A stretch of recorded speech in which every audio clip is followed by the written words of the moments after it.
In this video, I'm going to show you how to solve a quadratic using the square root property. In order to use the square root property, you need to have whatever is being squared completely isolated. So in this case here, I have my x that's being squared and it's completely by itself. I don't have a 2 in front of it, or I don't have an x squared plus 3. The x squared is completely by itself. So once I have that by itself, all I need to do to solve for x is to square root both sides. The square root and the squared undo each other because they're inverses.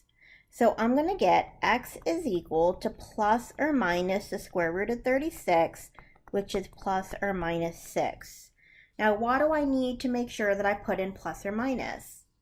When you have an x squared is equal to something, there are two things that you can plug in for the x to get out 36. Because when you square something, whether it's negative or positive, you're still going to get a positive value. So if I check it to plug in 6 squared, I get 36. And then if I plug in negative 6 and square it, I still get positive 36. So I need to make sure when I square root both sides of an equation, I need to make sure that I add in that plus or minus to take into consideration that I can have those two answers. Okay, for the second example, the part that's being squared is completely by itself. I have x minus 4 in parentheses and squared. So once I have it completely by itself, I can square root both sides.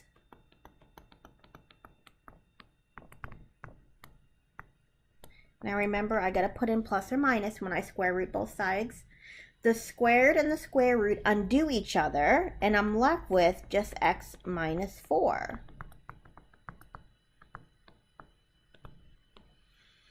So now to isolate x, I have to add 4 to both sides.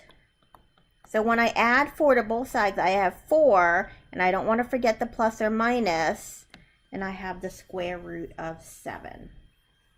Now when I go back in and check it, I have two answers to check. I have 4 plus the square root of 7, and I have 4 minus the square root of 7. So if I put in for x, 4 plus the square root of 7, that was my x, then I subtract 4 and square it and see if I get 7. The 4 and the minus 4 give me 0, and I'm left with just the square root of 7 squared is equal to 7, and that definitely works. When I plug in and I do the same thing, let me erase this.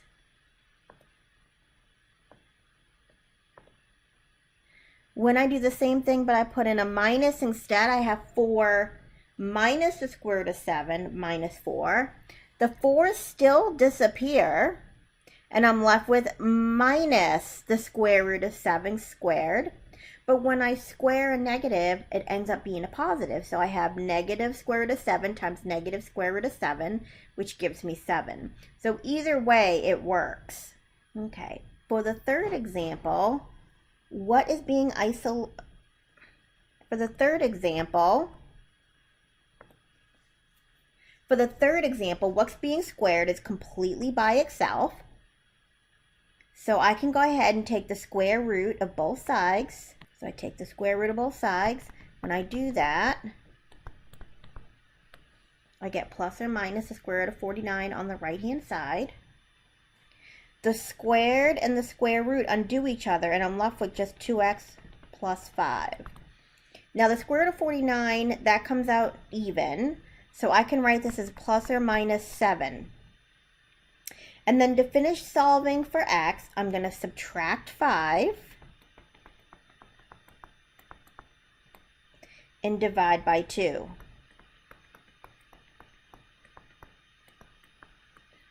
So I have two answers here. I have positive 7 minus 5 over 2, and I have minus 7 minus 5 over 2. When I take 7 minus 5 over 2, that gives me a 2 over 2, which is 1. So that's one solution. And when I take negative 7 minus 5, that gives me a negative 12 over 2, which gives me a negative 6. And then I can always go back in and plug in and check it.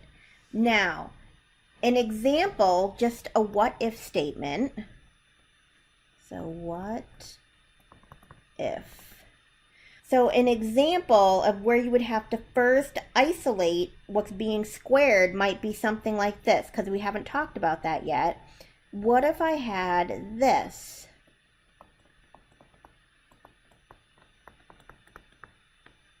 This is what's being squared, so it's not by itself. I need to get rid of that 3. So in order to set it up where I can take the square root of both sides, I would want to divide both sides by 3 first. Another example might be if I had 2x plus 5 squared minus 7 is equal to 49. So what is being squared is not by itself, so I would have to get rid of that negative 7. And in order to get rid of that negative 7, I would have to first add 7 to both sides in order to take the square root.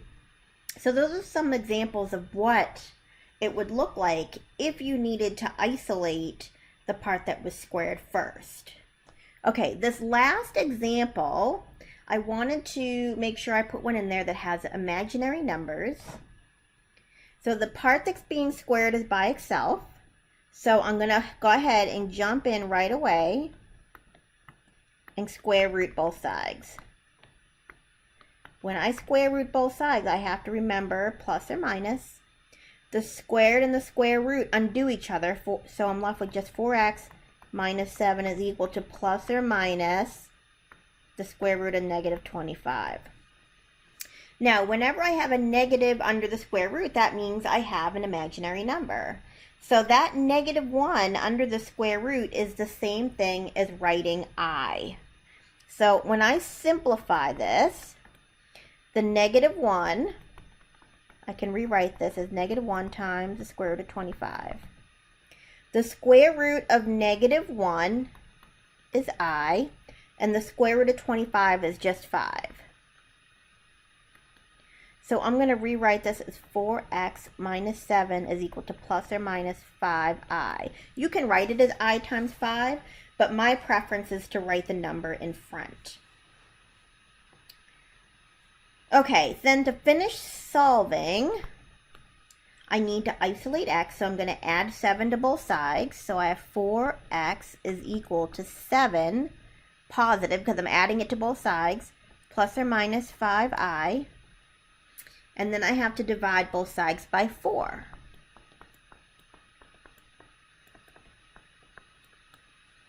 So my final answers are 7 plus 5i over 4 and 7 minus 5i over 4. So here's an example of where you would run into a case where you would have an imaginary number. And this is a case where it never touches the x-axis. It has 2 zeros. However, because it's not real, it's not going to give me an x-intercept. So this is a case where I'm going to have something that looks like this or like this when it doesn't ever touch the x-axis.